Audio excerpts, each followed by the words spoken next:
Parte 3 do Eu Sou Deus. Março. Eu sou Freire. Nesse definir o que sou, eu acreditava no argumento da originalidade única defendida por Freire na Soma, inclusive como um princípio. A Soma, com um pé na biologia, a herança genética do DNA nos dando uma exclusividade de combinação, e outro na política, a visão de fazer em seu comportamento o que se deseja no comportamento social, propõe um individual pleno em um social pleno, pessoas descobrindo sua originalidade única e vivendo num anarquismo. Ao descobrir o anti-essencialismo, descobri novos argumentos para designar minha prática, potencialidades múltiplas em vez de originalidade única, e principalmente uma forma não mais unicista e sim dualista de ver e descrever o viver. Na questão da originalidade única, Freire recai no mesmo erro em que os que acreditam que os genes contêm a informação que especifica um ser vivo. Número 5. Observação. Com frequência ouvimos que os genes contêm a informação que especifica um ser vivo. Trata-se de um erro por duas razões fundamentais. Primeiro, porque confunde o fenômeno da hereditariedade com o mecanismo da réplica de certos componentes celulares, os DNAs, de grande estabilidade transgeracional. Segundo, porque dizer que o DNA contém o necessário para especificar um ser vivo retira esses componentes, parte da rede autopoética, de sua inter-relação com todo o resto da rede. É a totalidade da rede de interações que constitui e especifica as características de uma determinada célula, e não um de seus componentes. É claro que as modificações nesse componente, chamado genes, têm consequências dramáticas para a estrutura de uma célula. O erro está em confundir a participação especial com responsabilidade única. Esse é um trecho de Humberto Maturana e Francisco Varela em Árvore do Conhecimento, As Bases Biológicas da Compreensão Humana, de 1993. Voltando ao texto.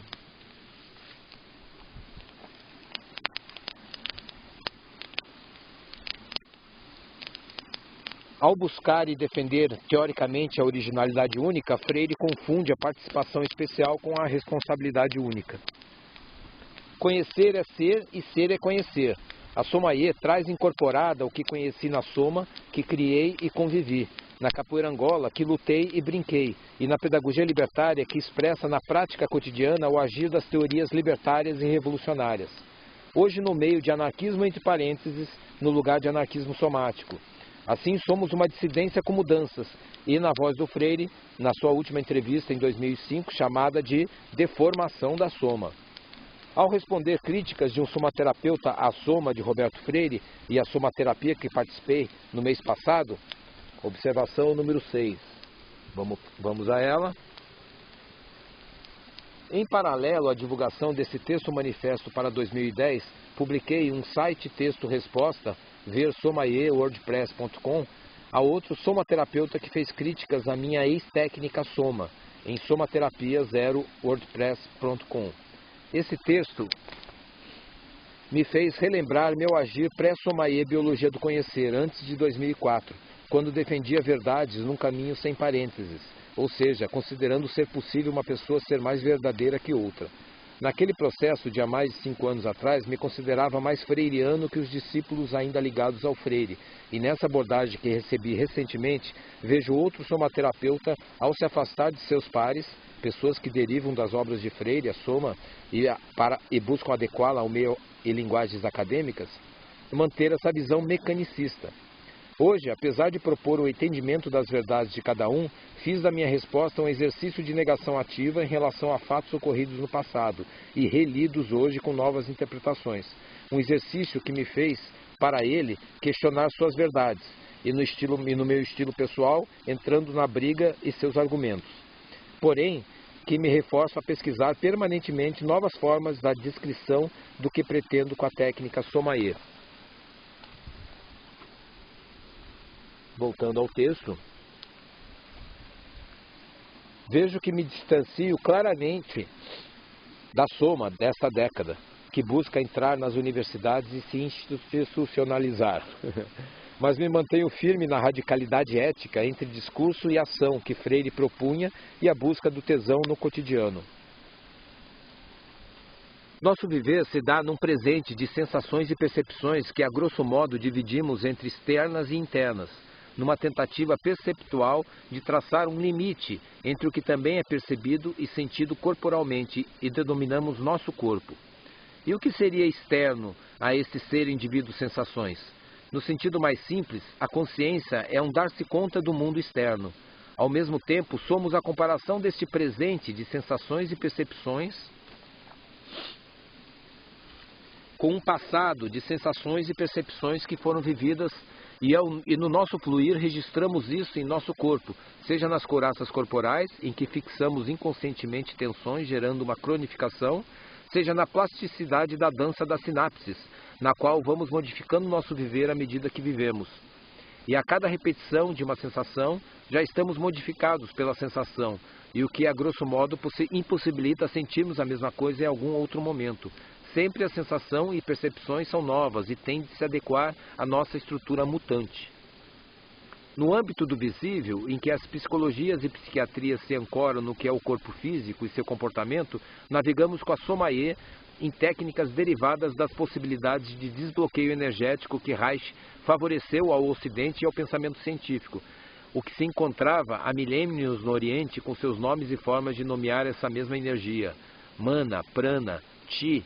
Para Pitágoras era pneuma, para Hipócrates era vis medicatrix naturale, para Mesmer era magnetismo animal e para Hahnemann era força vital. Observação número 7. Vamos a ela. Argumento do Dr. Luiz Moura em seu livro Recupere Sua Vitalidade, Energia Orgânica, de 1991. Luiz Moura mora entre Visconde Mauá e Rio de Janeiro, tem importantes pesquisas reichianas. Foi introdutor no Brasil da caixa orgânica. Além de usar nas pessoas, conserva seus vinhos e chegou a implantar a caixa orgânica no INAMPS, SUS na época, no ambulatório São Francisco Xavier, no Rio de Janeiro, e o bastão Bernard Senf, além do Cloudbuster, que construiu na Vila de Maringá, Rio de Janeiro. Veja a matéria no jornal Tesão 3, único instaurado no Brasil. Voltando ao texto.